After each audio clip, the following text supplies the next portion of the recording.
Using ka in Tagalog sentences. Naibigay mo na ba ang pera kay Tom Cruz? Were you able to give the money to Tom Cruz? Ikinasal siya kay Maria noong isang linggo.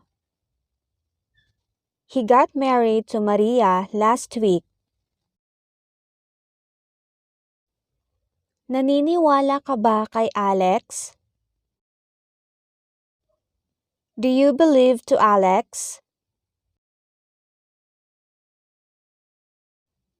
Kunin mo ang libro kay Toni. Get the book to Toni. Iniabot ni Toni ang libro kay Alex. Toni handed the book to Alex. Nagsabi ako kay Vhong na nandito si Vice. I told Vhong that Vice is here. Ano ang gusto mong sabihin kay Marian? What do you want to tell to Marian? Kailan ka nagbigay ng pera sa nanay mo? When did you give money to your mother? Aaminin ko bukas ang mga ginawa ko kay Sam.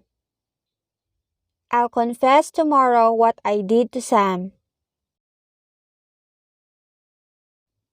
Ano ang sinagot mo kay Leni tungkol sa tanong niya?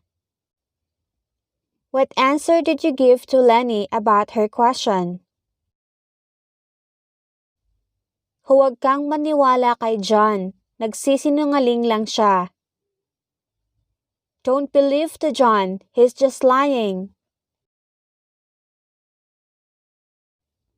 Huwag mo na lang banggitin kay Sarah ang nangyari dito. Just don't tell Sarah about what happened here. Nakatanggap ako ng regalo galing kay Vince. I received a gift from Vince. Nag-iisip ako ng magandang regalo para kay Lara.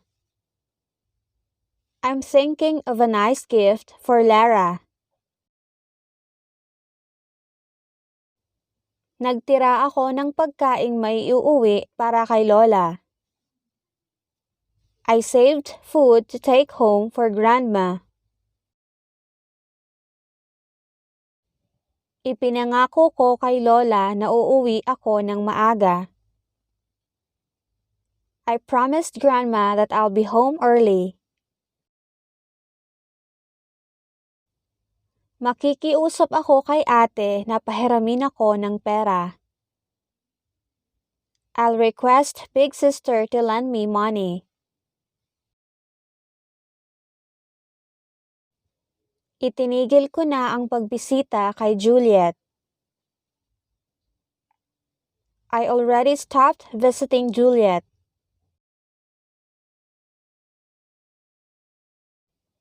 Bumili ng kwinta si James para kay Jane. James bought a necklace for Jane.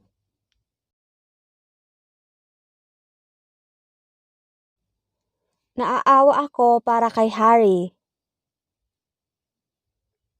I feel sorry for Harry.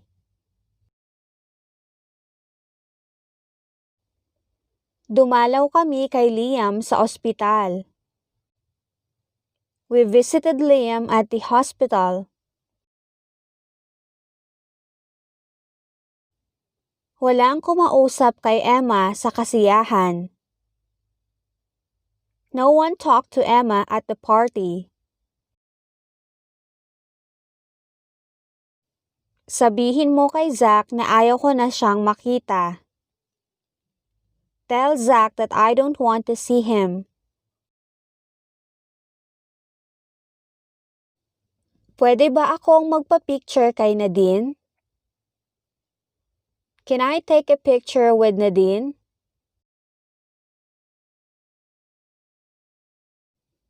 Walang gustong manligaw kay Cass dahil sobrang suplada niya.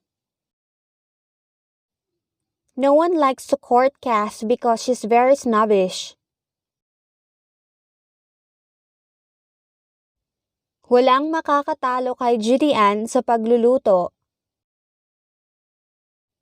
No one can beat Julian when it comes to cooking. Sabihin mo kay Sam kung ano ang narinig mo. Tell Sam what you heard.